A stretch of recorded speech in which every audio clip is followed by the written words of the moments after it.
예레미야 34장 1절부터 22절까지 제가 읽습니다. 바벨론 왕 느부갓네살과 그 모든 군대와 그 통치하에 있는 땅의 모든 나라와 모든 백성이 예루살렘과 그 모든 성읍을 칠 때에 말씀이 여호와께로서 예레미야에게 임하니라. 가라사대 이스라엘의 하나님 나 여호와가 이같이 말하노라. 너는 가서 유다 왕 시드기야에게 고하여 이르기를 여호와의 말씀에 보라, 내가 이 성을 바벨론 왕의 손에 붙이리니 그가 이 성을 불사를 것이라. 너가 그 손에서 벗어나지 못하고 반드시 사로잡혀 그 손에 붙임을 입고 너 눈은 바벨론 왕의 눈을 볼 것이며 그 입은 내 입을 마주 대하여 말할 것이요 너는 바벨론으로 가리라. 그러나 유다왕 시드기야여, 나 여호와의 말을 들으라. 나 여호와가 내게 대하여 이같이 말하노라. 너가 칼에 죽지 아니하고 평안히 죽을 것이며 사람이 너보다 먼저 있은 내 열조 선왕에게 분향하던 일례로 내게 분향하며 너를 위하여 애통하기를 슬프다 주여 하리니 이는 내가 말하였음이니라. 여호와의 말이니라. 선지자 예레미야가 이 모든 말씀을 예루살렘에서 유다왕 시드기야에게 고하니라. 때에 바벨론 왕의 군대가 예루살렘과 유다의 남은 모든 성을 쳤으니 곧 라기스와 아세가라. 유다의 견고한 성읍 중에 이것들만 남았음이더라. 시드기야 왕이 예루살렘에 있는 모든 백성과 언약하고 자유를 선언한 후에 여호와께로서 말씀이 예레미야에게 임하니라. 그 언약은 곧 사람으로 각기 히브리 남녀 노비를 놓아 자유케 하고 그 동족 유다인으로 종을 삼지 못하게 한 것이라. 이 언약에 참가한 방백들과 모든 백성이 각기 노비를 자유케 하고 다시는 종을 삼지 말라 함을 듣고 순복하여 놓았더니 후에 그들의 뜻이 변하여 자유케 하였던 노비를 끌어다가 다시 복종시켜 노비를 삼았더라. 그러므로 여호와의 말씀이 여호와께로서 예레미야에게 임하니라. 가라사대 이스라엘 하나님 나 여호와가 이같이 말하노라. 내가 너희 선조를 애굽 땅 종되었던 집에서 인도하여 낼 때에 그들과 언약을 세워 이르기를 너희 형제 히브리 사람이 내게 팔렸거든 7년 만에 너희는 각기 놓으라. 그가 6년을 너를 섬겼은즉 그를 놓아 자유케 할지니라 하였으나 너희 선조가 나를 듣지 아니하며 귀를 기울이지도 아니하였느니라. 그러나 너희는 이제 돌이켜 내 목전에 정당히 행하여 각기 이웃에게 자유를 선언하되 내 이름으로 일컬음을 받는 집에서 내 앞에서 언약을 세웠거늘 너희가 뜻을 변하여 내 이름을 더럽히고 각기 놓아 그들의 마음대로 자유케 하였던 노비를 끌어다가 다시 너희에게 복종시켜서 너희 노비를 삼았도다. 그러므로 나 여호와가 이같이 말하노라. 너희가 나를 듣지 아니하고 각기 형제와 이웃에게 자유를 선언한 것을 실행치 아니하였은즉 내가 너희에게 자유를 선언하여 너희를 칼과 연병과 기근에 붙이리라. 나 여호와의 말이니라. 내가 너희를 세계 열방 중에 흩어지게 할 것이며 송아지를 둘에 쪼개고 그 두 사이로 지나서 내 앞에 언약을 세우고 그 말을 실행치 아니하여 내 언약을 범한 너희를 곧 쪼갠 송아지 사이로 지난 유다 방백들과 예루살렘 방백들과 황관들과 제사장들과 이 땅 모든 백성을 내가 너희 원수의 손과 너희 생명을 찾는 자의 손에 붙이리니 너희 시체가 공중의 새들과 땅 짐승의 식물이 될 것이며 또 내가 유다 왕 시드기야와 그 방백들을 그 원수의 손과 그 생명을 찾는 자의 손과 너희에게서 떠나간 바벨론 왕의 군대의 손에 붙이리라. 나 여호와가 말하노라. 보라, 내가 그들에게 명하여 이 성에 다시 오게 하리니 그들이 이 성을 쳐서 취하여 불사를 것이라. 내가 유다 성읍들로 황무하여 거민이 없게 하리라. 아멘. 시드기야 왕과 나아가 하나님의 백성인 유다, 예루살렘 거민들에게 하나님께서 선지자 예레미야를 통하여 하신 말씀이 나와 있습니다. 예레미야 34장의 말씀은 앞에 있는 말씀과 중복되어진 강조로 말씀하시는 하나님의 말씀들과 또한 더 상이한 말씀들이 함께 있습니다. 시드기야 왕은 남유다의 마지막 왕입니다. 그래서 예레미야서의 후반에는 시드기야 왕에 대한 말씀들이 상당히 많다. 시드기야 왕은 21살에 왕이 되어서 11년 동안 왕 노릇을 했습니다. 그리고 그의 마지막 왕 노릇했을 때 9년째 10월 10일 날부터 예루살렘이 포위가 되고, 그리고 11년 4월 9일에 예루살렘이 함락당합니다. 그리고 시드기야 왕은 포로로 잡히고, 그리고 그가 보는 앞에서 자식들이 죽임을 당하고, 그는 두 눈이 뽑혀서 바벨론으로 끌려가고 감옥에서 살다가 거기에서 죽습니다. 그러한 시드기야 왕의 역사, 또한 시드기야 왕의 악함, 완악함 등은 매우 중요하게 말씀이 다루는 바가 되어집니다. 열왕기 마지막 장, 역대하 마지막 장 등등이 시드기야 왕에 대한 말씀들이 많이 나와 있습니다. 34장, 예레미야 34장 1절부터 보겠습니다. 바벨론 왕 느부갓네살과 그 모든 군대와 그 통치하에 있는 땅의 모든 나라와 모든 백성이 예루살렘과 그 모든 성읍을 칠 때에 말씀이 여호와께로서 예레미야에게 임하니라. 지금 34장 1절의 말씀을 통해서는 이 말씀이 언제 어느 때 임했는가 하는 걸 알 수가 있겠지요. 제가 이 BC 586년 4월 9일 날 예루살렘이 함락되었기 때문에 BC 588년부터 시드기야 왕 9년 588년 10월 10일부터 586년 4월 9일까지 그 사이에 벌어진 일입니다. 그리고 이제 이때가 좀 588년으로 한다 그래도 초기일 수도 있겠습니다. 초기, 중기 그렇게 넘어가는 그 정도로도 보입니다.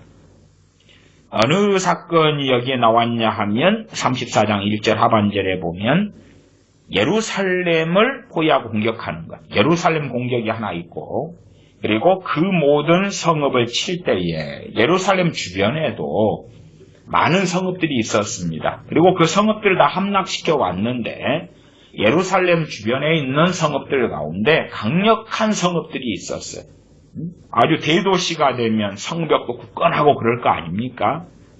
우리나라 또 우리 한민족의 역사 가운데서도 몽고의 침략이라든지 여러 사건들 가운데 중요한 큰 성들이 있었던 지역이 있지요. 단지 그냥 한양만 튼튼하게 방비하는 것은 아니다. 그것은 아시겠지요. 그것처럼 일반 마을들 같은 경우는 그냥 갈대아 군사들에 의하여 휩쓸려 버리고, 혹은 이제 그 마을에 있는 사람들은 주변 성으로 도망가죠. 작은 성은 금방 함락되고요. 큰 성은 오래 버티게 됩니다. 그리고 마지막까지 남았던 성으로 한다면은 몇 개가 안 남습니다. 34장 7절로 가면 7절 때에 바벨론 왕의 군대가 예루살렘과 유다의 남은 모든 성을 쳤으니 반복되지요. 그 유다의 남은 모든 성 다 공격하고 이제 막바지로 갔을 때에 얼마나 남았냐. 곧 라기스와 아세가라. 유다의 견고한 성읍 중에 이것들만 남았음이더라. 그래서 이 라기스와 아세라를 공격하고 칠 때에 얼마간 예루살렘을 포위했던 그 군사들이 그리 함께 가서 공격하고 쳤을 수 있고, 그랬다면 잠깐 예루살렘에서 바벨론 군대가 떠나는 일이 벌어질 수 있었겠지요. 저는 그렇게 이해합니다. 그래서 이 전체 배경상으로 34장 보면 34장 21절로 가면 또 내가 유다 왕 시드기야와 그 방백들을 그 원수의 손과 그 생명을 찾는 자의 손과 너희에게서 떠나간 바벨론 왕의 군대의 손에 붙이리라. 떠나간, 언제 떠나갔을까? 해석의 여지와 다양성은 존재합니다.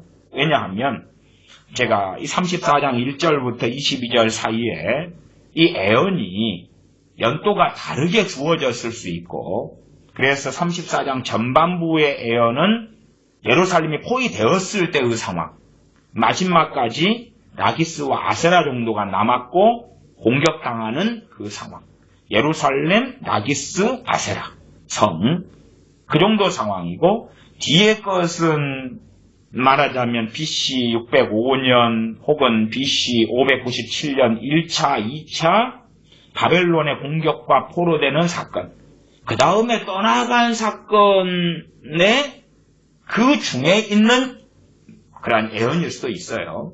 그러나 저는 그거보다는 이제 여러분은 어떤 방식으로 이 뒤에 있는 예레미야 34장 전반과 후반으로 이야기할 때 이제 후반에 있는 하나님의 말씀이 전반에 있는 말씀보다 더 전에 주어졌을 수도 있어요. 그러나 저는 34장 정도의 전체 맥락에서는 제 해석은 같은 시간대, 동시간대 가운데서 이러한 라기스와 아세라를 공격할 때에 예루살렘을 둘러싸고 있는 그러한 군사들이 이쪽으로 전면 공격할 때에 그런 의미에서 좀 떠나갔다고도 보이고, 혹은 강력하게 공격해서 박살냈을 때에 이제 예루살렘까지 남겨둘까 아니면 끝내버릴까, 뭐 그러한 고심도 충분히 했을 거다 이렇게 생각합니다.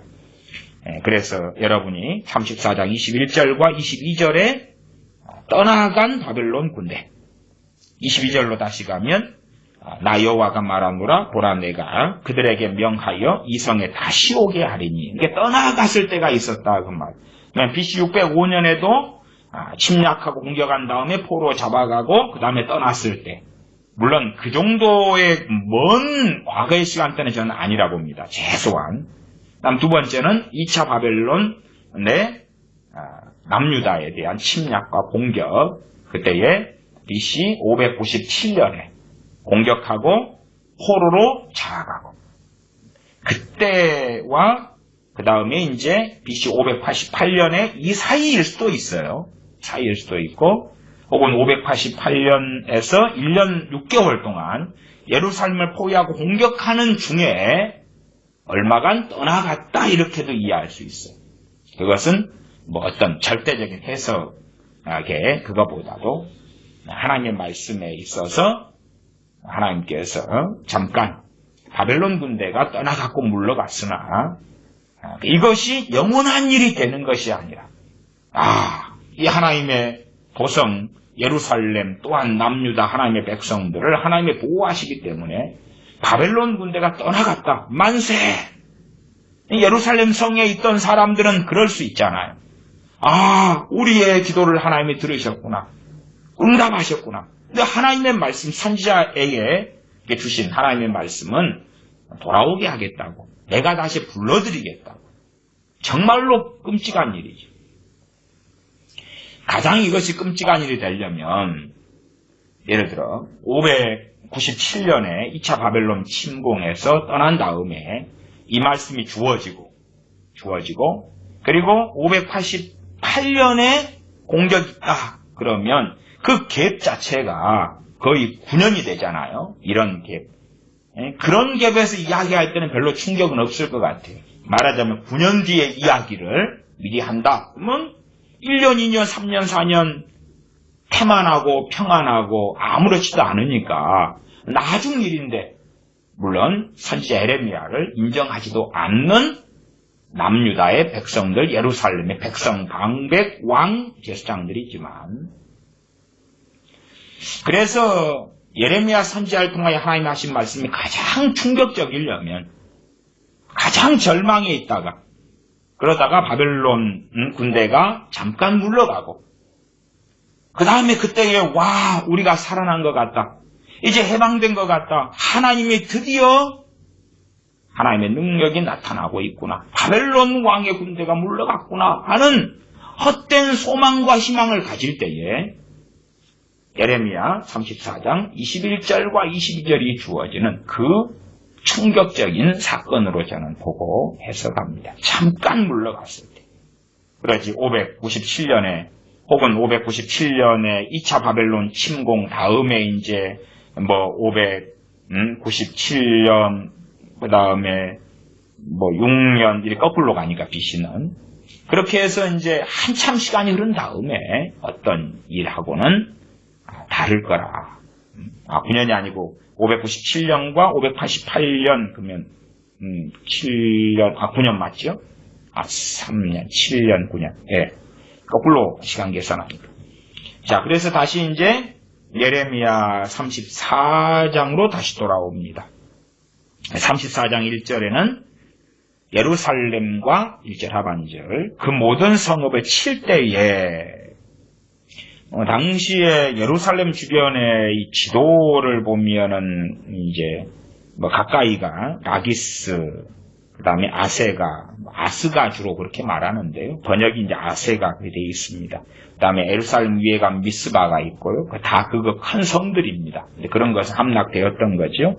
또 아래가 엔게디 있고 그 아래 헤브론 있고 저 위에 하솔, 그 밑에 무깃도, 그 다음에 요단강 쪽에가 벳산이 위쪽에가 있고, 이렇게 큰 성들이 그 과거에 있었어요. 그 가운데 이제 그게 다 함락돼 버리고, 위에서부터 지켜왔던 성들이 무너져 가고, 예루살렘 주변에 있던 이 큰 성, 그 가운데 2개만 남았다는 것이 34장 7절에 나온 거지요. 예루살렘에 있는 큰 성 가운데 옆에 있는 아세가하고, 그 다음에 아세가 그 아래에 있었던 라기스 정도만 남았다. 그런 것입니다. 이게 참 이제 갈 때까지 다 가버리고 마지막. 말하자면 이 공격할 때 그래요. 예루살렘 성을 에워싸고 공격할 때에 그 옆에 이제 아세가 성이 있을 때에 예루살렘 성만 공격하면 아세가 성에 있는 군사가 나와가지고 뒤를 쳐버릴 수 있잖아요. 또 아세가 밑에 라기스가 있는데 예루살렘 성도 공격할 때에 이 성들이 아직 남아있고 그 성 안에 군사가 있으니까 공격해서 예루살렘 성의 군대와 협력해서 싸울 수가 있다고 말이에요. 그러니까 예루살렘의 성에 포위되어 있는 왕이나 방백들이나 백성들의 입장, 군사들 입장에서 아직 주변에 강력한 성들이 함락되지 않고 남아있을 때는 큰 소망을 가질 수가 있어요. 과거에는 주변에 있는 성이 함락되어도 전화를 받을 수 있는 것도 아니고 함락됐는지 안 됐는지도 상황 파악이 잘 안 되죠. 그러나 이제 거기를 다 무너뜨린 다음에 다시 돌아왔다. 저는 그런 방식으로 이해한다고 말씀드렸습니다. 소망이 다 끝나버리는 거예요. 야, 저 주변에 있는 성들이 있기 때문에 얘네들이 지금 끝까지 버티고 소망을 가지니까 주변에 있는 성들 다 끝내버리고. 과거 전쟁사로 한다면 그 주변에 있는 성을 딱 끝장낸 다음에 그 성주의 목을 잘라가지고 성주의 목을 가지고 오죠. 그리고 봐봐라. 주변에 있는 그 옆엔 너희가 의지하는 그 성을 무너뜨렸다. 안 믿으니까 성주의 목을 달아가지고 보여주는 거예요. 봐봐라. 끝났잖아. 그런 방식을 과거에는 많이 썼을 거고 충분히 이 바벨론 왕 갈대아 군사들은 저는 그랬을 거라고 봅니다. 하나님의 말씀이 임한 때가 나와 있습니다. 4장 1절 하반절에 예루살렘과 그 모든 성읍을 칠 때에 공격 중이다. 말씀이 여호와께로서 예레미야에게 임하니라. 그러니 그 사이는 BC 588년에서 586년 4월 9일까지 그 사이에 어느 지점이다 라고 말씀드립니다. 34장 2절 이스라엘의 하나님 나 여호와가 이같이 말하노라. 너는 가서 유다 왕 시드기야에게 고하여 이르기를 여호와의 말씀에 보라. 내가 이 성을 바벨론 왕의 손에 붙이리니 그가 이 성을 불사를 것이라. 아직 예루살렘 성전이 있어요. 아직 제사장들이 있어요. 그리고 그 성 안에 이제 갇혀서 칼과 기근과 연병에 죽어가고 있는 하나님의 백성들이 있다. 언약 백성들이 있습니다. 그리고 그런 일을 당하면 하나님의 백성들이기 때문에 제사장들도 많고 선지자들도 많습니다. 예레미야 선지자는 시위대 뜰에 갇혔지만 선지자들이 또 많아요. 주류를 이루는 선지자들입니다. 그러면 그들은 기도하지 않겠습니까? 그들은 회개하지 않겠습니까? 분명히 할 것입니다. 분명히 할 것입니다. 하나님 도와달라고, 살려달라고 함께 기도할 것입니다.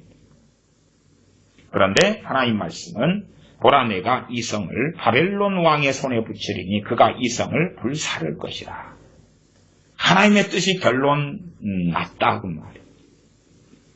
제가 중보기도의 참 잘못된 기도들의 양상 그리고 이제 바른 중보기도의 어떤 모습 이런 두 가지 것을 가지고 여러 주제들로 중보기도의 주제라면 설교를 꽤 했습니다.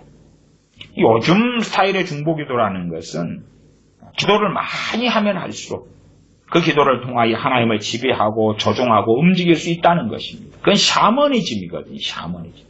혹은 마귀적인 그리스 로마 신화에 입각한 신관과 기도관에 입각한 주장이거든요. 예루살렘 거민들이 모여가지고 포위되어서 비참함 속에 들어갔을 때에 하나님 예루살렘을 보호하십시오. 그렇게 다 기도했겠지요. 하나님은 그것에 따라서 움직이십니까? 아니지요. 아니에요. 하나님 예루살렘을 마땅히 심판하십시오. 그런 사람이 어디 그 안에 있었겠느냐 그 말. 물론 예레미야의 선지자의 기도는 심판하십시오였습니다. 물론 예레미야서를 잘 모르는 분들이야 하나님 이 백성을 구원하십시오라고 기도했을 거라고 생각해요. 그렇지 않고 예레미야서 앞에서부터 예레미야서가 하나님의 심판이 이루어지기를 구하는 기도를 하는 그 기도들도 우리가 함께 살펴보았습니다. 어쨌든 예레미야 선지자 정도 말고는 예루살렘에 이제 포위되어서 있는 왕, 방백들, 선지자들, 제사장들, 백성들이 하나님 예루살렘을 보호하십시오. 지키십시오. 붙드십시오.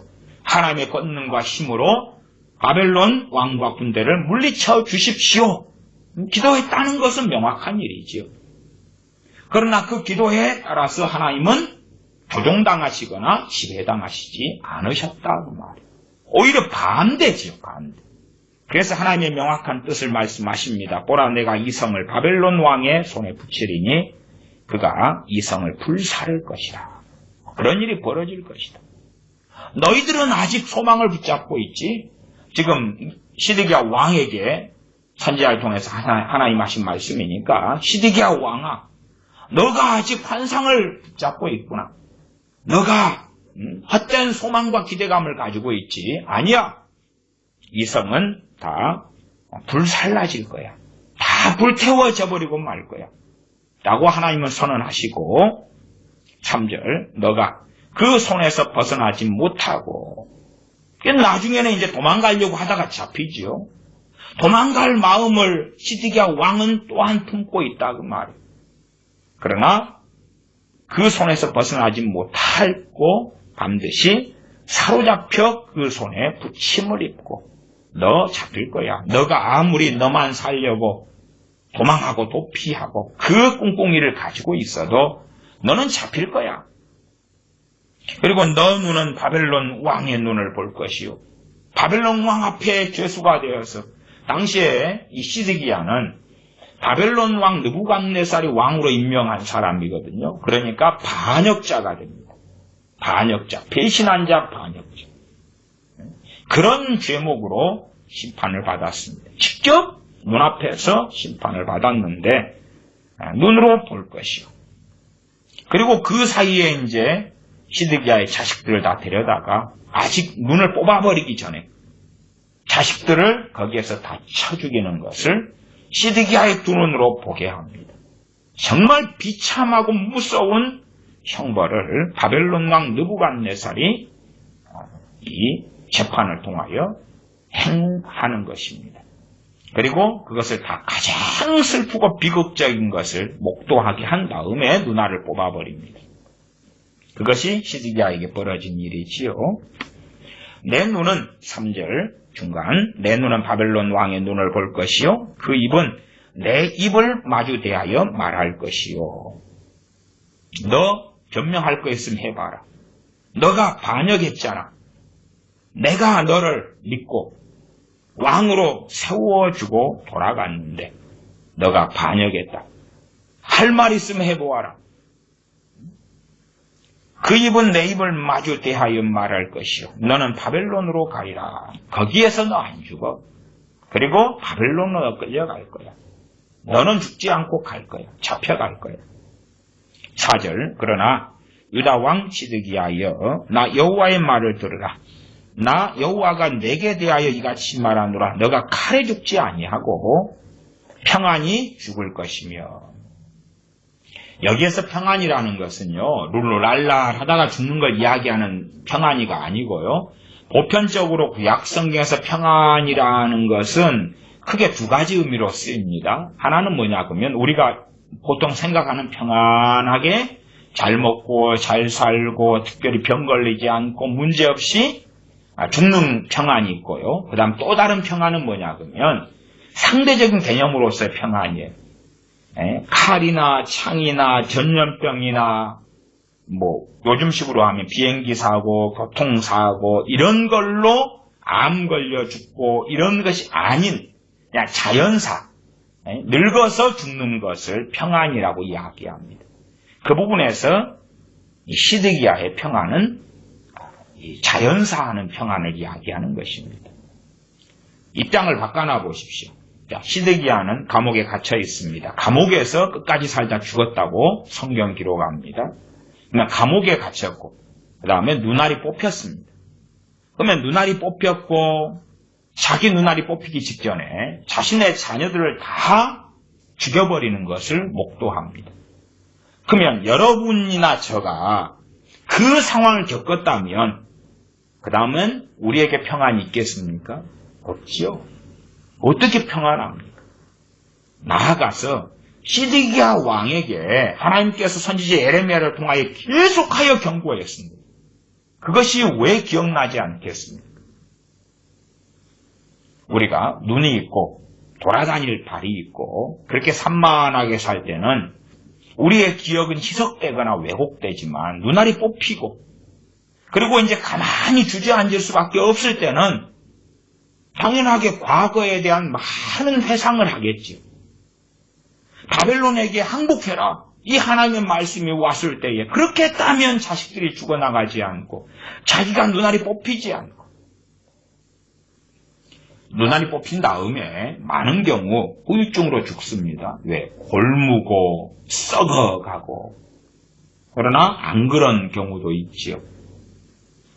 뭐 중국 같은 데서 내시로 만들 때에 성기를 제거하고 그럴 때에도 그 다음에 이제 썩어 문드러져 가지고 죽어버린 사람들이 있고 어찌게 치료돼 가지고 죽을 때까지 내시 노릇하는 그런 사람도 있어요. 그런 것처럼 눈알을 뽑아버렸을 때에 후유증으로 안에서 골마가지고 의료시설이 좋은 때가 아니기 때문에 그러나 그런 걸로 안 죽고 자연사할 것이다. 그 말이에요. 너가 그 감옥 속에서 거기에서 늙어가고 죽을 것이다. 그 말이에요.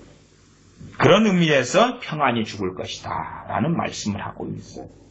한편으로는 시드기야 왕이 제 손 하나님 앞에서 돌이킬 기회를 주시는 하나님의 말씀일 수 있다고 저는 믿습니다.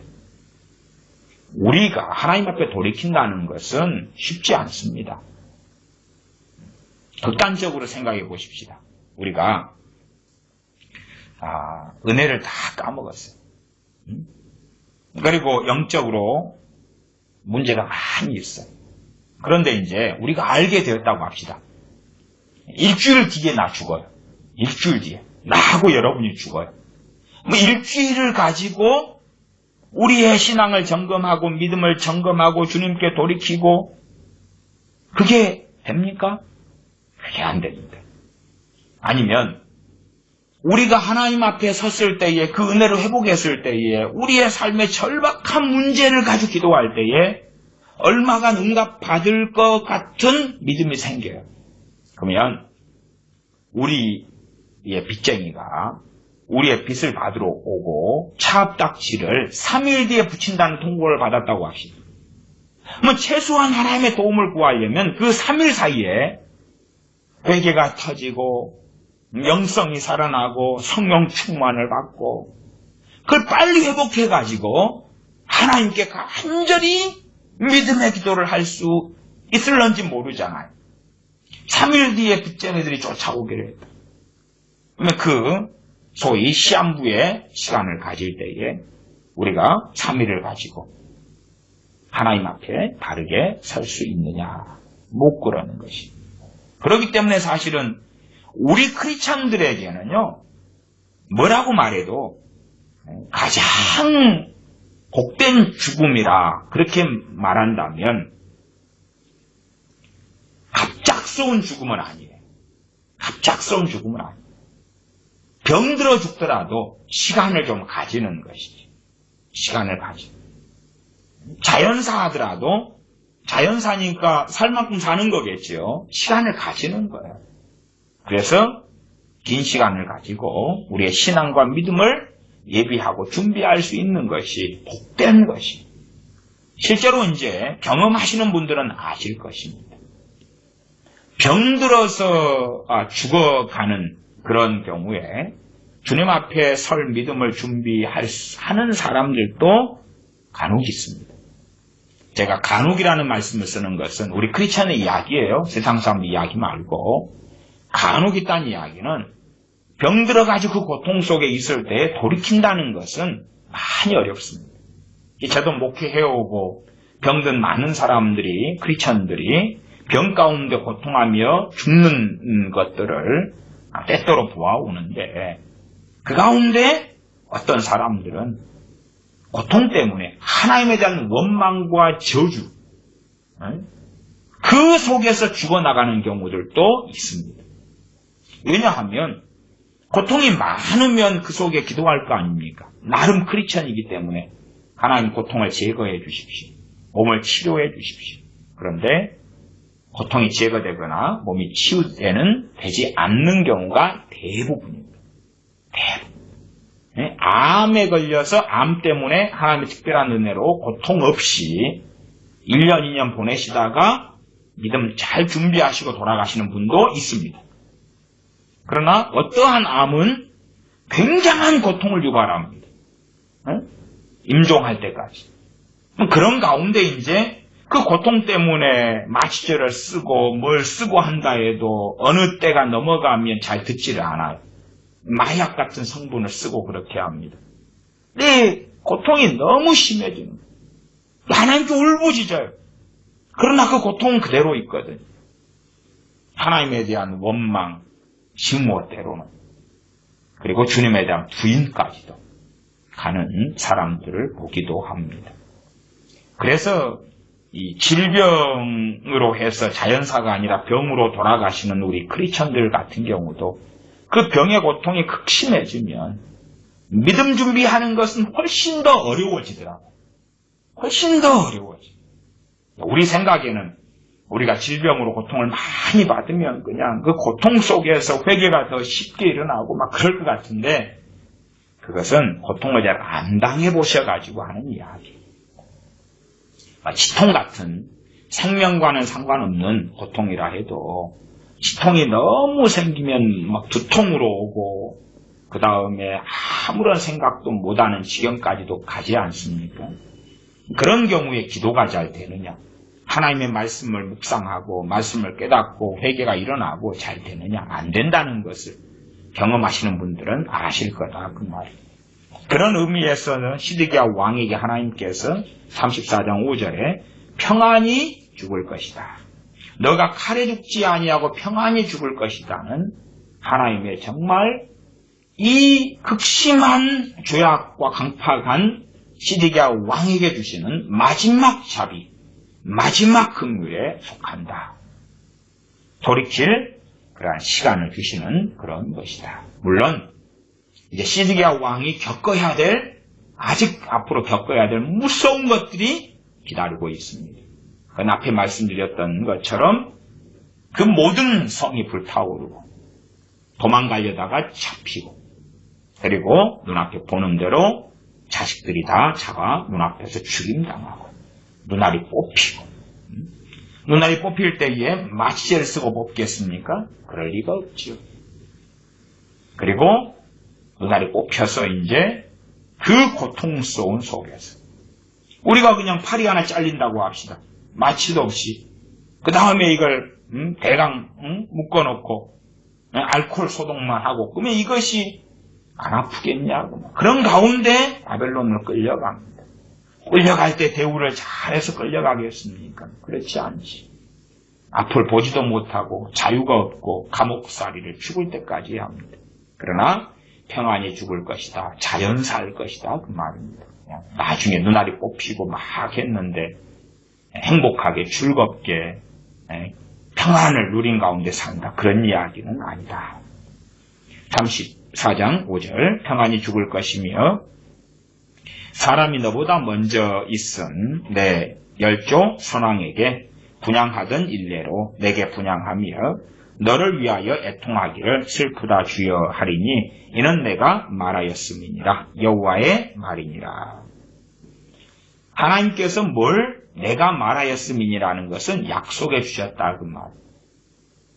지금이나 과거나 시대가 달라지기 때문에 이 시대의 가치관을 가지는 존재가 우리입니다. 각 나라마다 민족마다 관습이 틀리고 가치관이 틀리고 문화가 틀립니다. 중요하게 여기는 게 틀려요. 명예에 있어서 어떠한 것이 명예이냐 이것도 틀립니다. 이탈리아가 그런가요? 이탈리아 코로나 바이러스가 창궐한데 이탈리아 사람들은 입에 습관적으로 달고 사는 말이 미안합니다, 미안합니다, 죄송합니다 그런 말이라 그래요. 아마 이탈리아인 것 같은데 그래서 이제 문제가 되는 것이 뭐냐 그러면 두 사람이 재판을 했을 때에 내가 피해자예요. 내가 하나도 상대방이 잘못한 거 없어요. 근데 그 이탈리아 사람들은 관습적 관념적으로 잘못했다고 그래요. 습관적으로. 그러면 재판 상황에서는 문제가 될 소지가 있는 것이 저 사람이 잘못을 인정했다. 그런 문제가 되어버려요. 그래서 그 법으로까지 규정이 되었다 그래요. 뭐가 됐냐 그러면 이 사람들이 습관적으로 잘못했다, 미안하다 하는 것에 재판석에서 했을 때에 그것은 잘못을 인정하는 표현이 아니다.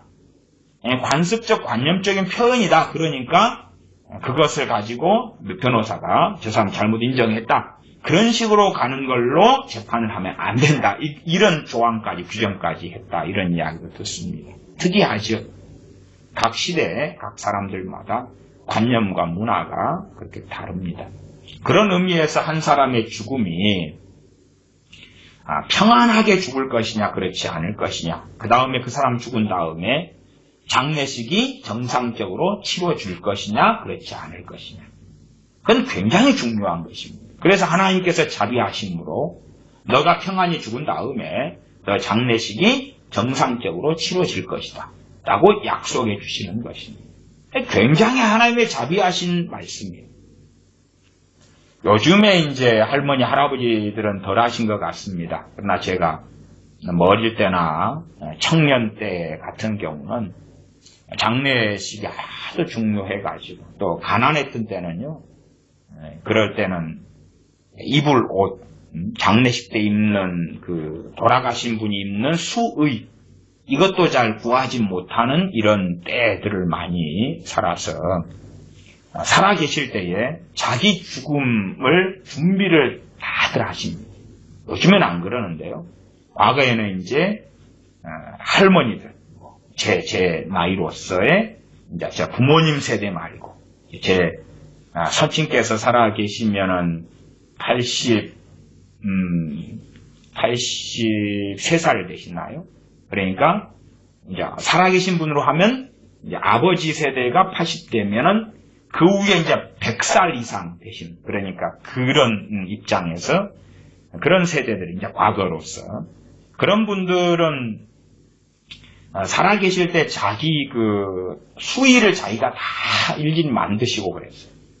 그 다음에 제가 바닷가니까 바닷가에서는 이제 자기 돌아가실 때가 다 돼가면요.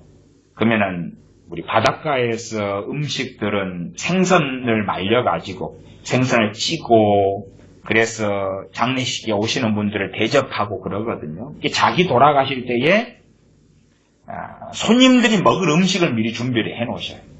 그렇게 생선을 다듬고 말리고 그걸 다 준비 많이 해 놓으셔요. 그래서 내 죽을 장례식에 이렇게 쓸 음식들을 이렇게 준비해 놨다고. 또 고사리 같은 것도 일찍 해가지고 말려 놓아요. 그래서 아마 내가 올해쯤 죽을 것 같아. 근데 그때 분들은 좀 신령하셨는가 믿음은 없으신데 내가 올해는 죽을 것 같아 그러면 많이 죽으시더라고요. 말이 씨가 되는 거 어쩌는가 몰라도. 이제 딱 신년이 되면은 내가 올해 봄에는 죽을 것 같아. 그러면 한 봄 정도 또 돌아가시는 분도 계시고요. 어쨌든 대강 자기 죽음을 준비를 하셔요. 그리고 이제 어떤 걱정도 하시냐 그러면 자기 장례식 때 먹을 음식이 적을까봐, 아니면 손님이 심지어 적게 올까봐도 걱정을 합니다. 요즘에 젊은 친구들은 친구 관계가 적기 때문에 결혼식장에 알바로 친구들을 고용해가지고 친구가 많은 것처럼 이렇게 하는 일들도 흔하다고 듣습니다. 문화와 관습이 다른 것이에요. 다른 것. 그렇기 때문에 하나님께서 시드기야 왕에게 너가 정상적인 너의 장례가 치루어질 것이다. 그렇게 약속해 주십니다. 과거의 세대로 갔을 때에 장례식은 굉장히 중요한 것입니다. 그 장례식이 정상으로 치루어질 거고 너를 위한 애곡이 있을 것이다. 이게 이제 지금 세대는 아마 34장 5절의 말씀을 잘 이해하지 못할 거라고 생각합니다. 내가 죽으면 옛날에 내 죽음에 대하여 누가 슬퍼해 줄 리가 있을까? 내가 죽으면 내 죽음에 대하여 애통해 줄 사람이 누가 있을까? 그런 것이 그 사람의, 내가 죽은 다음에 나의 명예는, 그게 명예거든요, 그 사람. 아름답게 살았다. 그래서 후손들 같은 경우는 내 선친의 장례식 때에 200명이 오셨습니다. 참 보람있게 그래도 그 정도면 사신 거다. 내 선친의 장례식에 7명밖에 안 왔다. 정말 인생이 부끄럽다. 이제 후손들의 입장에서 그런 것이. 우리가 인생이 마친 다음에 내 장례식에 누가 오냐 안 오냐 이런 걸 생각하고 신경 쓸 필요 자체가 없죠. 자체가 없는데 이제 과거의 세대일수록 이 장례식에 대한 기준과 생각이 아주 강했고 그런 면에서 복 중의 복이 자기 장례식 날에 날씨가 좋고 날씨가 아주 막 더워서 시체가 바로 그냥 썩어버리고 냄새가 나고 그렇게 되지 않고 그다음 추워가지고 장례치는데 벌벌벌 떨고 이걸 막 염려를 해요. 할아버지 할머니들은. 요즘에는 별로 안 그렇습니다. 과거에는 그런 걸 많이 해요. 제 외할머니께서 96년에 돌아가셨나? 근데 96년 그때에도 집에서 그때가 장례식을 또 치르는 그런 것이 많이 있었을 때입니다. 제가 고등학교 교사 일을 할 때 돌아가셔서 얼른 부랴부랴 이렇게 내려와서 외갓집 집에서 장례식을 이렇게 치르고 그랬지요. 그러니까 날이 추워져 버리면 장례식 치르는 게 아주 힘들어져요. 밖에서 이제 천막 쳐놓고 거기에서 음식 먹는 사람들도 이게 벌벌벌 떨고 힘들고 그렇습니다. 그러니까 좋은 계절, 봄이나 이럴 때 돌아가시기를 많이 바라고 이런 것들. 그래 장례식이 정상적으로 치러진다 이 약속은 아직 시드기야 왕이 현실적으로 와닿지는 않겠지만 그러나 이제 눈알이 뽑히고 감옥 속에 바벨론 끌려가서 들어가 있을 때 되면 이 하나님의 긍휼히 여기시는 두 가지 약속을 상기하게 될 것이라. 병들어서 아니면 고문당해서 맞아 죽어서 이렇게 비참하게 안 죽고 평안하게 죽을 것이 자연적으로 늙어서 죽을 것이야. 두 번째 것은 너의 장례식이 정상적으로 치러질 것이라. 그것을 이제 이 34장 5절에는 사람이 너보다 먼저 있은데 열조 선왕에게 분향하던 일례로 내게 분향하며 너를 위하여 애통하기를 슬프다 주여 하리니 이는 내가 말하였음이니라 여호와의 말이니라. 하나님께서 약속하셨다고 말이에요. 슬프다 내 주여. 당시 왕들에게 썼던 호칭이 내 주여 이렇게 보편적으로 썼다고 제가 말씀드렸습니다. 사라는 남편인 아브라함한테도 썼고요. 보통 노예하고 하인들이 주인한테 내 주여라는 표현도 사용했습니다. 보편적 단어와 표현이다. 그러면 이제 시드기야 왕이 감옥에서 자연사에서 죽었다. 그럼 시체를 갖다가 화장시켜버리거나 쓰레기통에 버리거나 태워버리거나 그러면 사람들은 자기의 이제 마지막 왕이 죽었음을 모르잖아요. 포로로 끌려와서 포로 생활하고 하는데 그래도 그 유다 백성들에게 너희들의 왕이 죽었다고 알려주고 장례 치를 수 있도록 해준다고 말이에요. 그 이야기를 들을 때 그게 당시의 시대관념상 가장 큰 복 중에 하나였다 그 말이에요. 실제로 제 젊었을 때 80년대 이런 때까지도 나이 드신 노인분들의 기대하고 생각하는 가장 큰 복, 가장 큰 복. 그래서 장례식에 대하여 유언을 참 많이 하셔요. 살아계실 때. 또 저도 돌아가시기 전에 이제 돌아가실 날이 언제인지는 몰라요. 건강하시니까. 그래도 어떤 분은 저한테 목사님, 제가 죽으면 제 장례식에 꼭 목사님이 집례해서 설교도 해주시고 이렇게 해주세요. 막 이렇게 부탁하시는 분도 계시고요. 예전에 어쨌든 그 돌아가신 날이 중요하기 때문에. 그리고 이제 막 떡은 어떻게 하고 무슨 떡을 하고 그 떡 할 것도 준비해 놓으셔요. 이런 것들.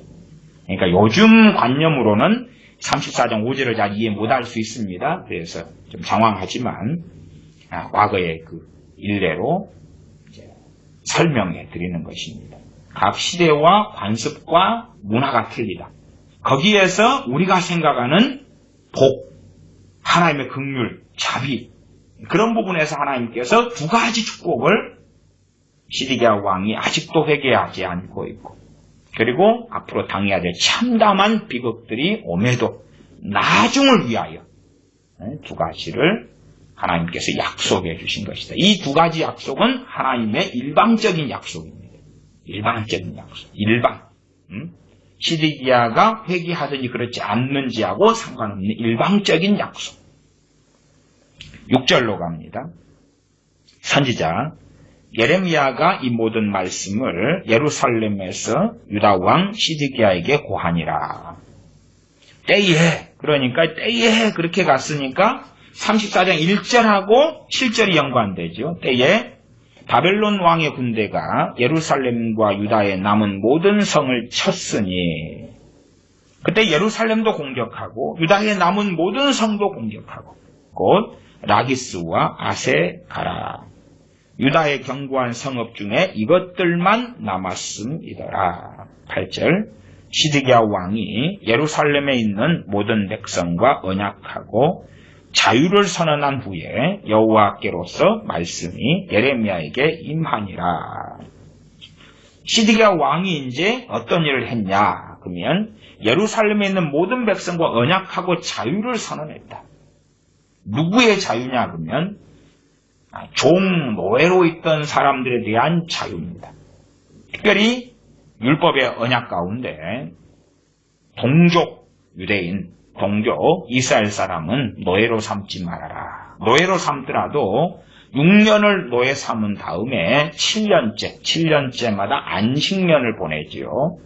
또한 7년이 7번 반복된 다음에 50년째는 희년이 옵니다.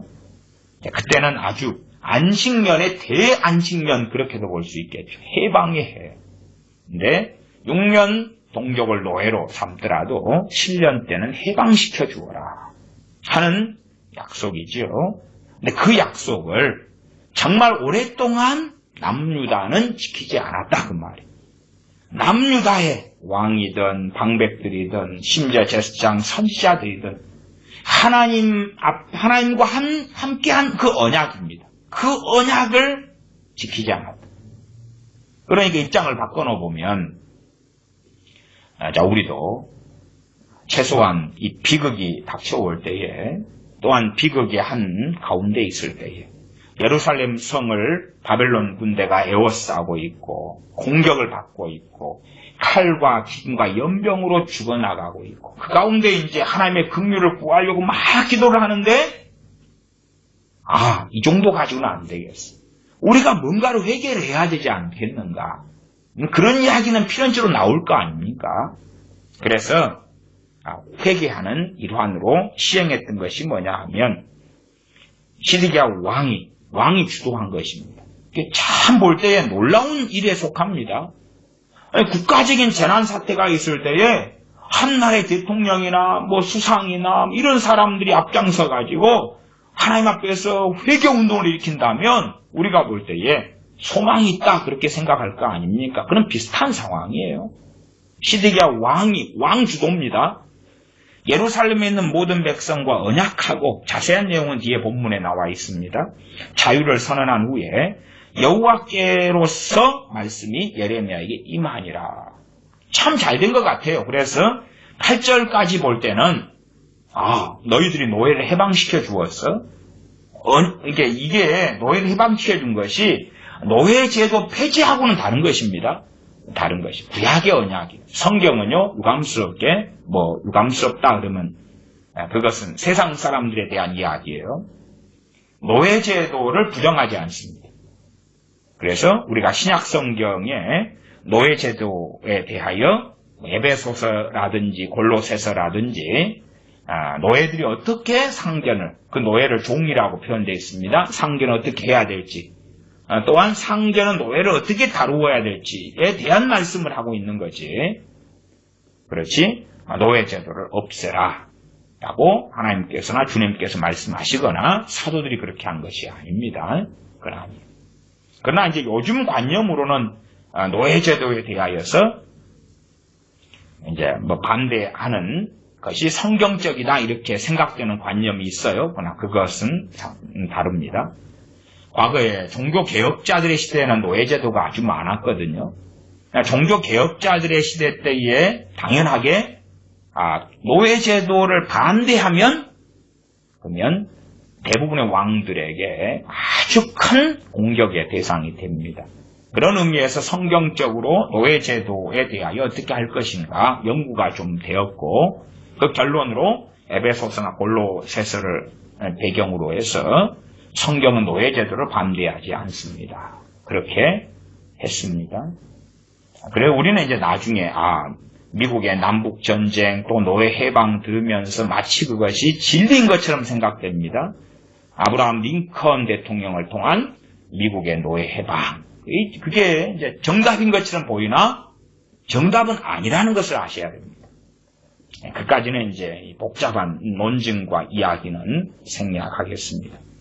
여기에서 노예를 해방시키는 것은 뭐냐 하면 노예제도로 하나님이 반대했기 때문이 아니라 지금 구약의 언약에 있는 그 노예를 백성들을 히브리 백성, 유다 백성, 이스라엘 백성을 노예 삼은 데서 7년째는 해방시켜 주어야 하는 그것을 어기고 있었다 그 말이에요. 어기고 있었다. 그런 부분에서 늦었지만 하나님 앞에서 시드기야 왕이 앞장서서 노예를 형제 동족 동포를 노예 삼은 것을 때가 늦었지만 해방하기로 하자. 그리고 언약을 맺습니다. 9절로 갑니다. 그 언약에 대한 내용이 이제 9절부터, 물론 8절부터입니다. 쭉 중심을 이루고 있고 자세한 설명이 나와 있습니다. 그 언약은 곧 사람으로 각기 히브리 남녀 노비를 놓아 자유케 하고 그 동족 유다인으로 종을 삼지 못하게 한 것이라. 이 언약에 참가한 방백들과 모든 백성이 각기 노비를 자유케 하고 다시는 종을 삼지 말라 함을 듣고 순복하여 놓았더니 잘 된 것 같아요. 풀어줬어요. 그리고 언약식도 했습니다. 언약식은 보시면 어떻게 했냐 그러면 18절로 가면 송아지를 둘에 쪼개고 그 두 사이로 지나서 내 앞에 언약을 세우고 그 말을 실행치 아니하여 내 언약을 범한 너희를. 그러죠. 그러니까 이 언약은요, 당연하게 하나님 앞에서 언약이에요. 그냥 왕과 백성들 사이에서 언약과 약속이 아닙니다. 도무지 맹세하지 말지니 그러한 맹세가 사람과 사람 사이의 맹세나 약조나 언약을 이야기하는 게 아니에요. 이 맹세는 누구에 대한 맹세를 이야기하는 것입니까? 하나님에 대한 맹세를 이야기하는 것입니다. 하나님에 대한 맹세. 다른 말로 이 언약이나 혹은 맹세, 또 서약, 그리고 계약, 커버먼트, 계약 그렇게 합니다. 그러면 도무지 맹세하지 말지니 그러니까 그 계약이거든요. 계약서를 쓰고 그러잖아요. 그런 걸 안 하면 어찌 됩니까? 세상을 못 살지요. 전세 계약, 사골세 계약, 집 계약, 그런 거 안 하면 안 되죠. 무역할 때 계약,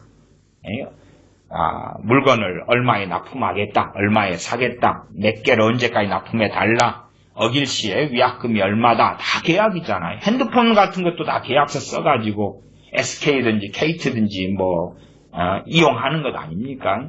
그런 게 아니라 하나님 앞에서 하는 언약이에요. 하나님 앞에서 언약과 계약, 약속이에요. 그것을 어겼다는 것입니다. 그런 것을 행할 때도 보편적으로는 송아지 같은 걸 둘에 쪼개고 그 사이로 지납니다. 그때 이제 백성의 대표라든지 왕이라든지 방백의 대표, 제사장의 대표 이런 사람들이 이제 하나님 앞에서 행하게 되지요. 내 앞에 언약을 세우고 그 말을 실행치 아니하여 내 언약을 범한 너희를. 무슨 언약을 이야기합니까? 8절부터 있어 왔던 노예를 해방시키는 것을 하나님 앞에서 언약을 해놓고, 물론 이러한 일이 없었다 그래도 명확하게 창출레민신 그 가운데 특별히 이 말씀에서는 출애굽기 이런 말씀이 되겠죠. 출애굽기 21장 같은 말씀, 그런 말씀을 명확하게 어긴 것이에요. 그러나 어긴 것을 이제 시간 지나가지고 그들이 국가적 민족적 위기를 당한 다음에 최소한 우리가 이 정도는 하나님께 하면서 회개한다고 하자, 그렇게 생각했던 것입니다. 34장 19절 곧 쪼갠 송아지 사이로 지난 유다 방백들과 예루살렘 방백들과 황관들과 제사장들과 이 땅 모든 백성을, 언약식을 할 때 이제 이 백성들이 포위를 예루살렘이 당하고 칼과 기근과 연병에 죽어가니까 사람들 위로도 해야 되고 소망도 줘야 되고 뭔가가 하나님 앞에서 이제 돌이킨다는 뭔가를 보여야 되니까 국민들 앞에 모아놓고 언약, 하나님 앞에서 언약식을 소위 하면서 그렇게 누가 다녔다 그럽니까? 쪼갠 송아지 사이로 유다 방백들, 예루살렘 방백들, 황관들, 제사장들과 이 땅 모든 백성들, 그렇게 했는데 어겨버렸다 그 말. 일단은 구약의 출애굽기 21장 2절을 봐보겠습니다. 출애굽기 21장 2절.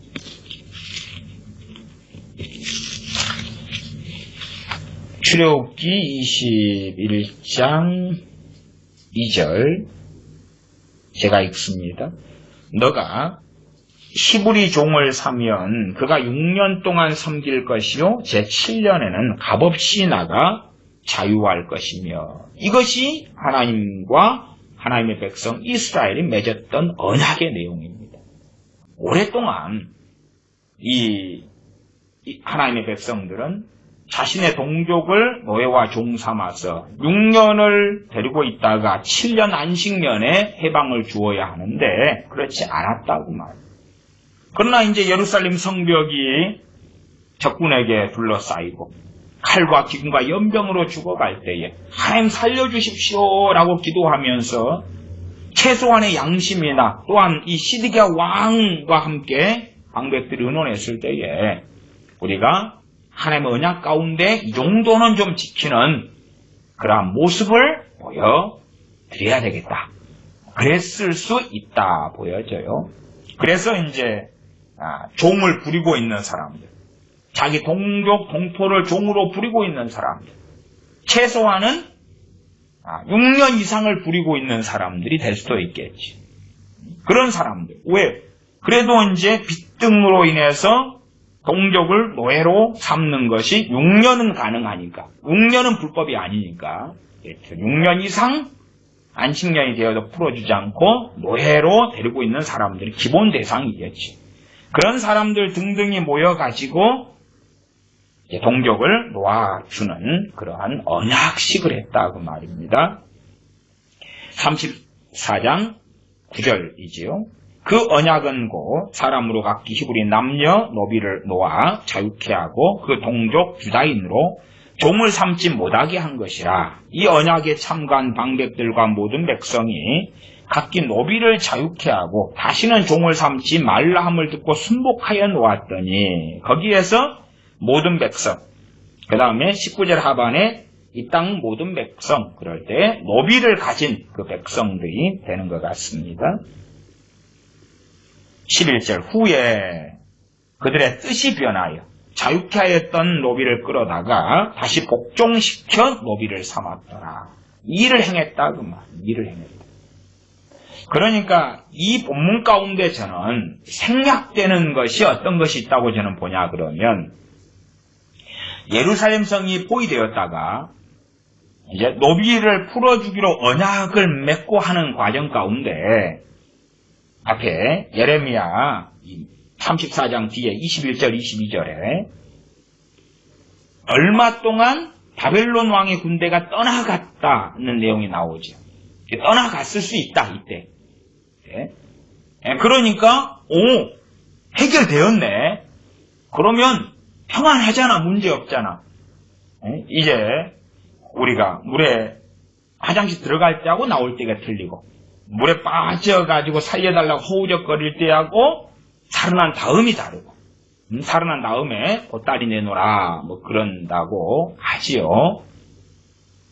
그러니까 그렇게 입장이 달라질 만하게 저는 하나님께서 그들을 달아보셨다. 너희의 진심을 보여라. 너희의 진심을 보여라. 당장은 아쉬우니까. 저도 어쨌든 그런 분들도 종종 만났습니다. 종종. 그런 분들. 그러니까 정말 하나님 앞에 다급하니까 약속을 하는 거예요. 하나님 이번 기회에 어려움을 모면해 주시면 이렇게 저렇게 다양하더라고요. 스토리들이요. 그 다음에 이제 어찌어찌 그 위기가 지나갑니다. 심지어 어떤 분은 몸이 너무 아파요. 하나님 나만 고쳐주시면 그 다음에 어쩌고 저쩌고. 그 다음에 고쳐진 다음에 그 다음에 안 하죠. 그걸. 이런 것도요. 하나님 앞에서 한 거기 때문에 언약이 됩니다. 그런 걸 어길 때에는요. 반드시 반대급부는 생각하셔야 돼요. 하나님은 살아계시기 때문에. 하나님은 살아계시기 때문에. 그래서 이 언약을 가지고 하나님 문제 삼으시는 거예요. 우리가 어느 상황에 참 하나님 앞에 조건을 내걸고 살려달라고 해결해달라고 막 제시하는 것이 그것이 마지막 보루인 것 같지요. 그러나 주님께서 도무지 맹세하지 말라고 하신 말씀은 첫째 기억하고 그 맹세는 하나님과의 관계 속에서 그 다음에 바르게 하나님 앞에 회개해야지. 바르게. 그러지 정말 마음의 돌이킴이나 진리의 말씀을 따라 회개함은 없이 하나님께 무슨 조건을 제시하는 것처럼 하나님 이번만 해결해 주시면 네 이렇게 할게요. 저렇게 할게요. 어떤 사람은 뭐 평이하게 주일 성수할게요. 주일 성수한다는 이야기는 주일날 그 식당을 여시는 분이 이제 어려움에 당해서 하나님 이번만 넘겨주시고 해결해 주시면 이제 주일날은 가게 문 식당 문 닫을게요. 그러다가 한 해결된 다음에 어쩌지? 그 2, 3개월 지나니까 주일날 버는 돈이 많거든요. 관광지가 되니까 주일날에 이제 소득이 많아요. 그래서 슬그머니 다시 장사를 시작하고 그런 스토리는 참 많습니다. 어쨌든 아쉬워지니까 그리고 칼과 기근과 연병에 죽어나가는 상황 속에서 자 우리가 하나님 앞에 회개를 해야 되겠는데 어떤 데몬스트레이션 어떤 걸로 하나님께 보여줄까? 어떤 걸로 봐보십시오. 우리가 하나님 앞에서 이렇게 살아가니까 우리를 도와주셔야 됩니다. 뭘 보여줄까?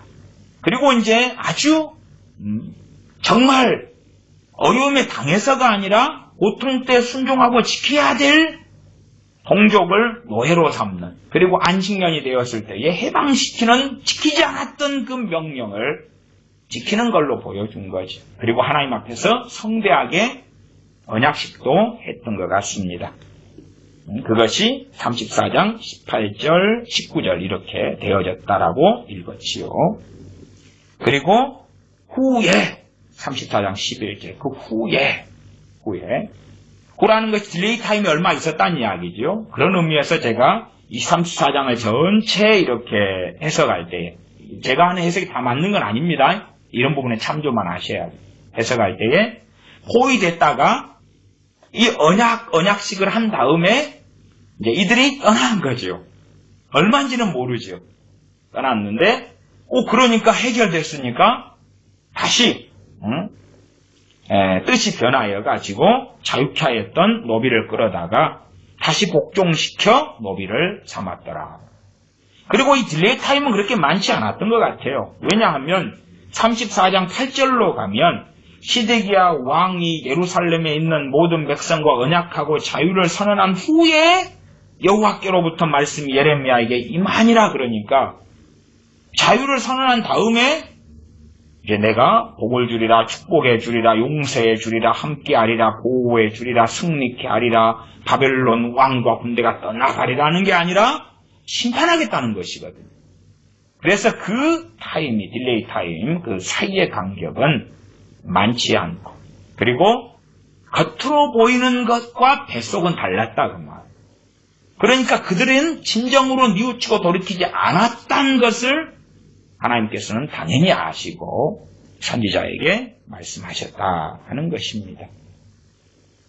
12절 그러므로 여호와의 말씀이 여호와께로서 예레미야에게 임하니라 가라사대 이스라엘 하나님 나 여호와가 이같이 말하노라 내가 너희 선조를 애굽 땅 종되었던 집에서 인도하여 낼 때에 그들과 언약을 세워 이르기를 너희 형제 히브리 사람이 내게 팔렸거든 7년 만에 너희는 각기 놓으라 그가 6년을 너를 섬겼은즉 그를 놓아 자유케 할지니라 하였으나 너희 선조가 나를 듣지 아니하며 귀를 기울이지도 아니하였느니라.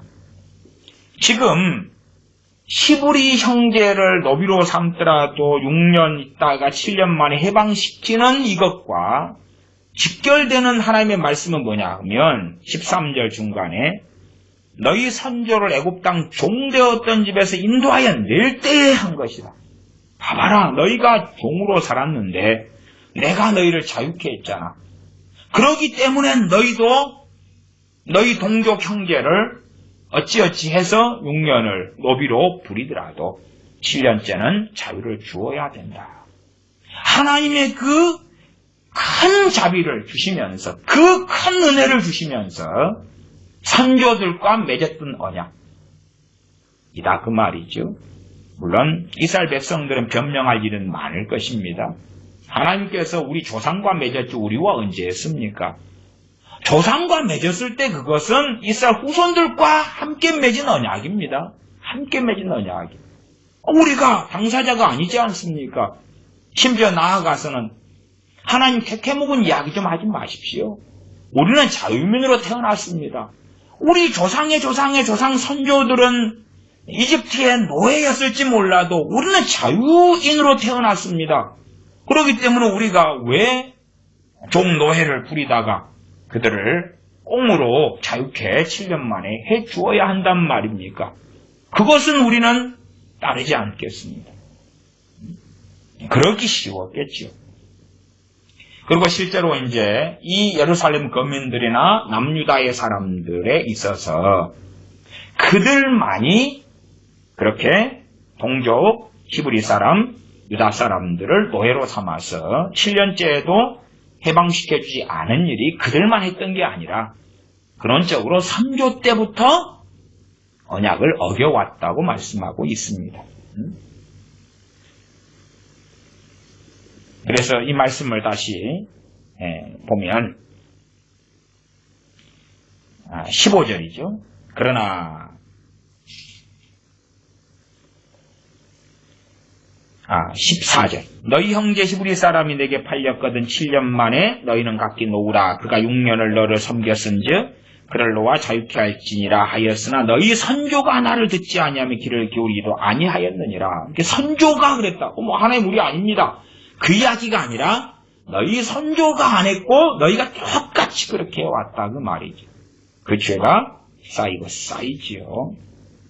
15절 그러나 너희는 이제 돌이켜 내 목전에 정당히 행하여 각기 이웃에게 자유를 선언하되 내 이름으로 일컬음을 받는 집에서 내 앞에서 언약을 세웠거늘. 너희가 이제 너희 조상 때부터 해왔던 그 동족을 노예로 삼아왔고 7년째도 해방을 주지 않았던 언약을 어겨왔던 그것에서 돌이켰는데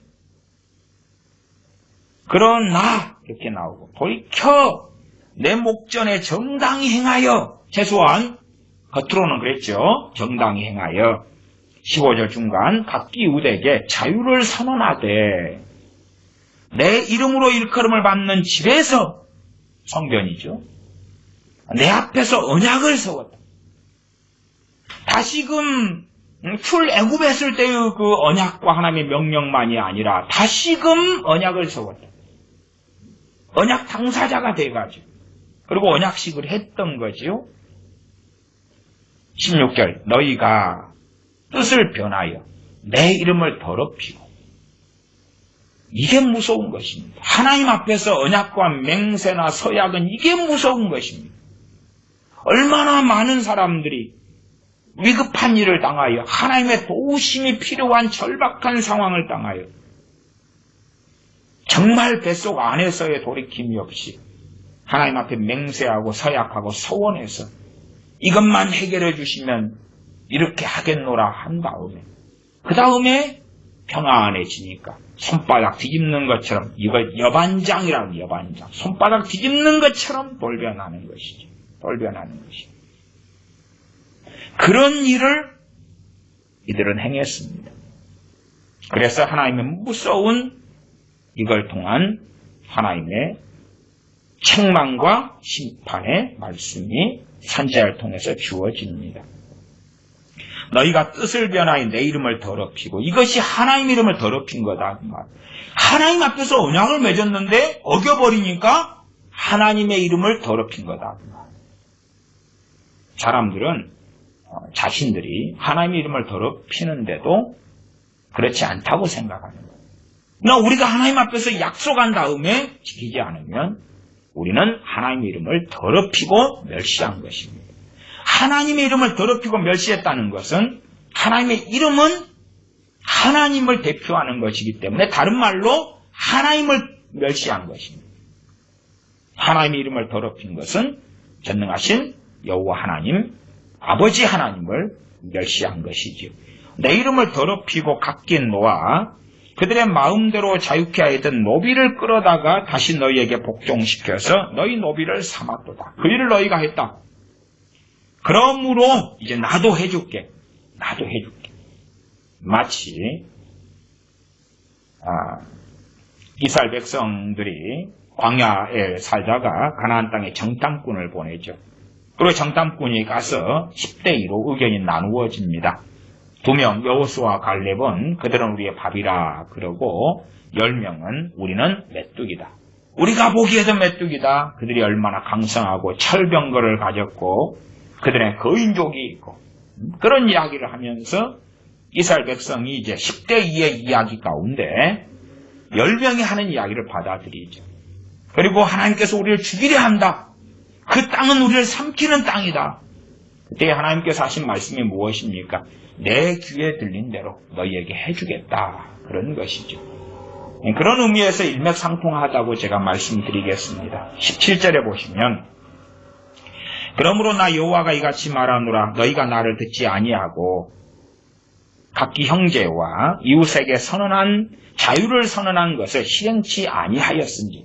자유를 선언했는데 이제 실행치 아니했다 그 말이에요. 실행 잠깐 하다가 도돌이표를 돌려버렸죠. 그것을 실행치 아니했다고 말씀하는 거죠. 실행치 아니하였은즉 내가 너희에게 자유를 선언하여. 오, 좋은 이야기죠. 제가 우리나라가 이제 애국운동하고 그래도 자유대한민국, 우리는 자유대한민국입니다. 그냥 자유 정말 무서운 것입니다. 이 세대에요, 자유의 정신이 흘러갈 때에 하나님에 대한 반역의 정신이 쉽게 흘러가는 것입니다. 자, 우리는 좋은 쪽으로 쓰고 싶죠. 자, 예배의 자유, 신앙의 자유, 종교의 자유, 좋게 쓰고 싶지. 그러나 이 자유민주주의의 자유정신이라는 것은 정말 무서운 것입니다. 정말 양날선 검 이상으로 무서운 것입니다.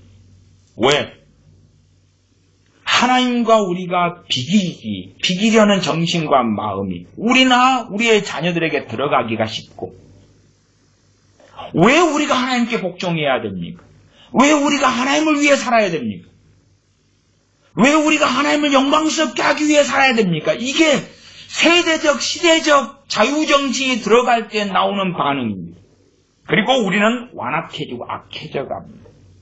우리의 자녀들은 완악하고 악해져 갑니다. 우리는 자유입니다. 그래서 성경에서 말씀하는 자유와, 성경도 자유가 중요해요. 그렇지요? 너희를 주님께서 자유케 하셨은즉 다시는 종의 멍에를 매지 말라. 요한복음 8장 32절은 진리를 알지니 진리가 너희를 자유케 하리라. 그 자유하고 자유민주주의 국가에서의 자유하고는요, 동일한 점, 공통점도 조금 있습니다만은, 그러나 다른 점, 상이점은 훨씬 많습니다. 똑같은 자유, 프리덤이 들어가니까 같은 거라고 생각하지 마십시오. 같은 거라고. 우리가 예를 들어서 언론의 자유가 있다 그러면 정말 있습니까? 아니지요. 하나님의 말씀대로 살아야 돼요.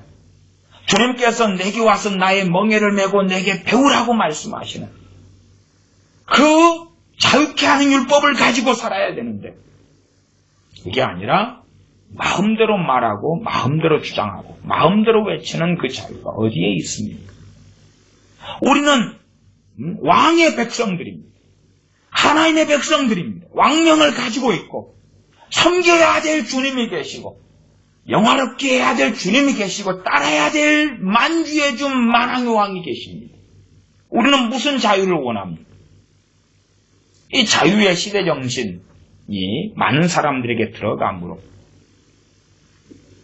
우리의 인생을 자기 것으로 여기고 살아갑니다.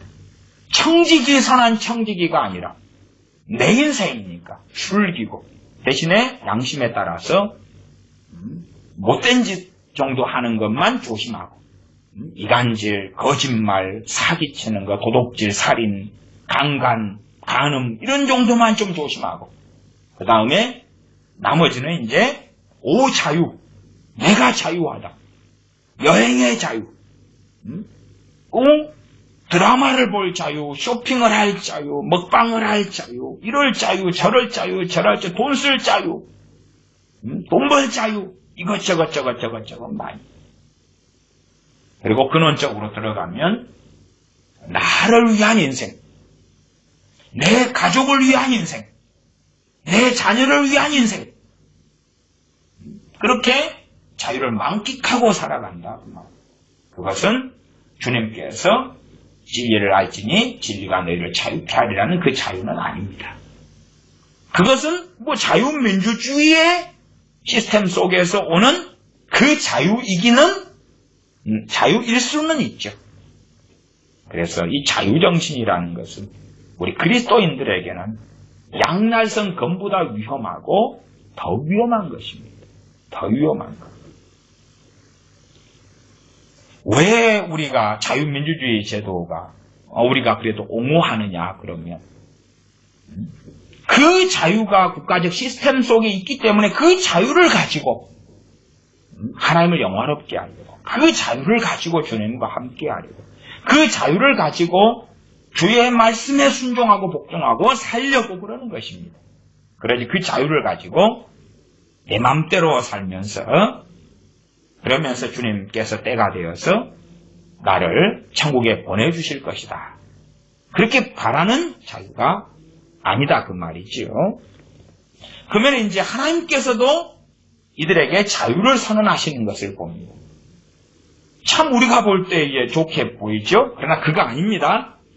내 귀에 들린 대로 너희에게 행하겠다 그런 스토리입니다. 그래서 너희가 죽겠다는 너희의 자녀들은 내가 살리겠다. 그러나 20세 이상으로는 광야에서 엎드려 죽을 것이다. 하는 그런 말씀과 상통합니다. 17절에 중간에 보시면 각기 형제와 이웃에게 자유를 선언한 것을 실행치 아니하였은즉 내가 너희에게 자유를 선언하여 자유를 선언하면 참 좋잖아요. 하나님께서 우리를 자유를 주신다니까. 그 자유를 만끽하려는 사람들이 많지요. 내가 너희에게 자유를 선언하겠다. 근데 그 결과가 참담합니다. 너희를 칼과 연병과 기근에 붙이겠다. 여기에서 자유를 선언한다는 것은 뭐냐 그러면 우리가 이제 15살 자식이 있어요. 너무나 말을 안 들어요. 개망랑이라. 그러니까 자유를 줘버리죠. 무슨 자유입니까? 집에서 나가. 너 멋대로 살아. 너 멋대로 살아. 이제 아버지를 아버지라 부르지 마. 엄마를 엄마라 부르지 마. 나가. 너가 알아서 벌어먹고 살아. 그게 여기서 말씀하는 자유입니다. 그래? 너가 내 백성으로 지금까지 내 은혜, 내 보호를 받아온 면이 있어. 명확하게 내가 긍휼을 베풀고 은혜를 베풀어서 때마다 선지자 예레미야 선지자 등을 통해서 말씀을 증거하고 회개하고 돌아오라고 했고 그나마 그래도 보호해 왔어. 그런데 자유를 줄게. 이제는 너희는 내 백성이 아니야. 내 자녀가 아니야. 그 자유입니다. 내게 속하지 않았어. 그러면 기다리는 것은 무엇입니까? 하나님의 백성이 아니다 하는 자유이기 때문에 죄는 누가 짊어져야 됩니까? 하나님의 백성이라면 하나님의 율법 가운데 있는 제사를 통하여 하나님의 약속의 말씀을 통하여 그 은혜와 하나님께 죄를 회개하고 고백하는 기도를 통하여 죄를 사함받는 그 문이 열렸는데 너희는 자유를 줄게. 이제는 아니야. 뭐 남편과 아내 사이에서도 자유를 주는 게 무엇입니까? 둘이 결혼해서 언약 속에 있다가 자 이혼. 그럼 자유를 주는 거죠. 법적으로. 자 네가 알아서 해. 네 좋아하는 남자, 네 좋아하는 여자 골라서 가. 결혼하든지 혼자하든지 알아서 해. 그 자유를 주는 거죠. 이 하나님의 백성은 하나님의 아내라고 일컬어집니다. 또한 하나님의 백성 자녀라고 일컬어지죠. 예루살렘은 내 딸이며 하나님의 딸로 일컬어지기도 합니다. 자유를 주겠다 그 말이에요. 내 아내가 아니야 이제. 이혼장이기도 하죠. 내 아내가 아니야 저리 가. 알아서 해. 내 백성이 아니야. 내 보호는 없어. 그렇기 때문에 그리고 나아가서 이제 그들의 죄에 대한 징치를 하는 거죠. 그전에는 하나님께서 그들의 하나님이 되셨기 때문에 그 백성들의 죄 속에서도 어떻게 하면 돌이킬까? 어떻게 하면 그들로 하여금 회개케 할까를 그의 종들을 보내시며 말씀하심으로 애를 쓰셨으나 또한 하나님의 심판도 유보해 오셨으나 더 이상은 내 백성이 아니기 때문에 심판을 유보할 이유가 없으시죠. 하나님의 진노와 심판에 대한 그 값을 그대로 치르게 바로 하시는 것이죠. 그러니까 자유를 주었는데 왜 심판합니까? 자유를 주었는데 하나님은 이제 그들과 남남이시고 하나님은 심판자이시기 때문에 그렇죠. 너희의 죄에 대한 보응 대가를 치르게 하겠다는 거죠. 예를 들어 우리 25살 된 자식이다. 그래서 부모한테 빚을 졌다. 그러면 그때까지는 빚을 져도 자식이니까. 그러다가 이제 호적에서 남남. 그 다음에는 그렇게 됐다고 칩시다. 인간적으로. 그냥 돈 갚아. 얘 남남이니까 갚아. 그전에는 부모인 내게서 자식인 너가 돈을 빌려갔어. 그러나 그 약속한 기한을 넘겼어도 부모 자식이니까 봐주는 게 있었는데 얘 남남이잖아. 갚아. 그 이상이죠. 그 이상. 그래서 하나님께서 그들에게 자유를 선언하십니다. 무서운 것이죠. 자유를 선언해요. 정말 많은 크리스천들이 하나님 앞에 스스로 자유를 선언합니다. 하나님, 내 마음대로 살게요. 그래서 하나님 말씀을 상고하지도 들으려고 하지도 않습니다. 자기가 흥에 겨운 대로 찬송하고 흥에 겨운 대로 기도하고 자기 마음에 쓰이는 대로 성경을 보면서 마음대로 적용하고 그리고 나 기독교인 크리스천입니다. 나는 자유로운 사람입니다. 자유로운 영혼이에요. 하나님 나를 간섭하지 마세요. 내게 이래라 저래라 하지 마세요. 나는 내 영광을 위해 살아갑니다. 그러면서 간혹 기도도 하고 하나님도 믿고 예수님도 믿고 성경도 간혹 읽어드릴게요. 그러나 내게 많이 관여하지 마세요. 내게 이래라 저래라 하지 마세요. 나에게 간섭하지 마세요. 나를 지배하려고 하지 말고 조종하려고 하지 마세요. 나는 자유인이에요. 그런 자들에게 하나님께서는 내가 너희에게 자유를 선언하겠다. 그러니까 너 죄에 대한 그 짐을 너가 짊어지고 그 값을 치르라. 너 죄악에 대하여 너가 짊어져서 그 값을 치러야 되는데 그 값은 당연하게 17절 하반에 너희를 칼과 연병과 기근에 붙이리라. 칼과 기근과 연병에 붙이리라. 칼과 연병과 기근에 붙이리라. 연병, 전염병의 무서운 종류 중에 하나지. 나 여호와의 말이니라. 내가 너희를 세계 열방 중에 흩어지게 할 것이며 세계 열방 중에 흩어져버리게 할 것이다.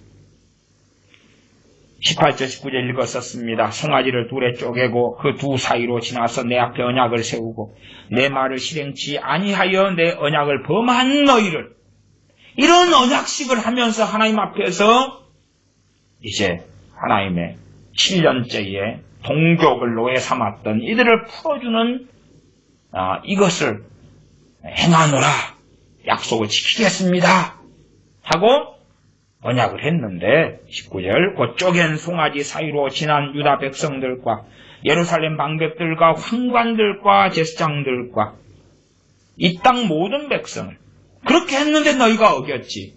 그러니까 내가 어떻게 하겠느냐. 자유를 주겠다. 칼과 연병과 기근에 죽이겠다 한 대로. 20절 내가 너희 원수의 손과 너희 생명을 찾는 자의 손에 붙이리니 너희 시체가 공중의 새들과 땅 짐승의 식물이 될 것이며. 그래서 한편으로는 열방 중에 흩어져 버리는 자들이 있고 그 다음에 이러한 언약식에 참여해가지고 하나님의 이름을 욕보이고 더럽게 하는 자들은 너희 시체가 공중의 새들과 땅 짐승의 식물, 먹잇감으로 넘겨주겠다. 시체가 널브러져서 정상적인 무덤 속에 묻히고 그런 것이 아니라 짐승에 뜯어먹히고 독수리가 와서 뜯어먹고 길바닥에 널려 있어서 그렇게 하겠다. 너희를 장례 치를 자가 없게 하겠다. 제가 앞에 말씀해서 시드기야 왕의 죽음 장례에 대하여 너를 죽을 때 애곡하는 자가 있게 하겠다는 그 하나님께 주신 긍휼과 복이 있다 그랬죠. 그때는 죽음 장례식이 너무 중요하니까. 사람은 어쨌든 민족적, 시대적, 관념적, 관습적인 존재예요. 어느 사회, 어느 국가의 어느 무리에 소속되어 살아갑니다.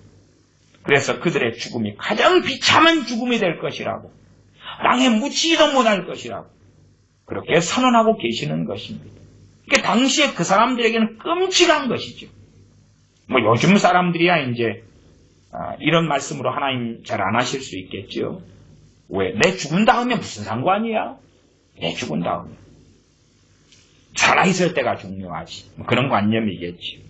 그러나 당시의 사람들은 정말 그들의 시체가, 너희 시체가 20절 하반절에 공중의 새들과 땅짐승의 식물이 될 것이다.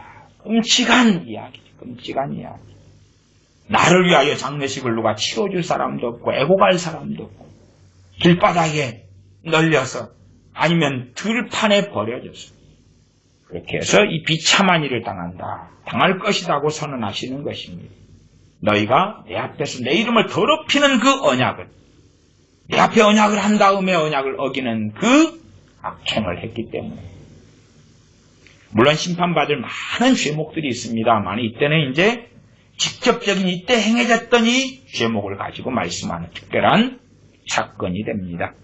21절 22절 또 내가 유다왕 시드기야와 그 방백들을 그 원수의 손과 그 생명을 찾는 자의 손과 너희에게서 떠나간 바벨론 왕의 군대의 손에 붙이리라. 얼마 동안 바벨론 왕의 군대가 떠났었다 그 말이에요. 정확하게 뭐 언제부터 언제까지인지는 모릅니다. 아니면 두 번째 이런 BC 597년과 예루살렘 포위됐던 BC 588년의 사이의 어느 시점일 수도 있어요. 아니면 588년부터 586년까지 1년 6개월 동안 예루살렘이 포위됐었는데 그 사이의 어느 지점일 수도 있어요. 어쨌든 한편으로는 마음을 놓았겠죠. 이제 왜? 바벨론 왕의 군대가 물러갔으니까. 근데 하나님께서는 돌아오게 하겠다는 것이. 그냥 하나님이 떠나가게 한 것이든 아니든 간에 하나님이 우리를 도와주시지는 않을 망정 망하게는 안 하셔야지. 그럴 거 아닙니까? 우리의 부모가 있다 그럼 부모가 나를 도와주지는 못할 망정 나를 비참하게 안 해야지. 뭐 그런 기대를 하는 것처럼 하나님께 우리를 살려달라고 도와달라고 불쌍히 여겨달라고 기도를 했습니다. 근데 하나님이 그게 안 도와주시지는 않을 망정 초는 지지만 해야지요. 뭐 그런 거 쓰죠. 근데 하나님께서 도와주시는 건 고사하고 오히려 떠나간 바벨론 왕의 군대를 데리고 오겠다고 하시는 것입니다. 하나님께서 적극적으로 나의 보호자나 나의 구원자나 응답자나 위로자가 아니라 나의 심판주로 당시에 유다 제사장들, 유다 선지자들, 유다 방백들, 유다 왕 시드기야의 심판자가 되시겠다고 하는 것입니다.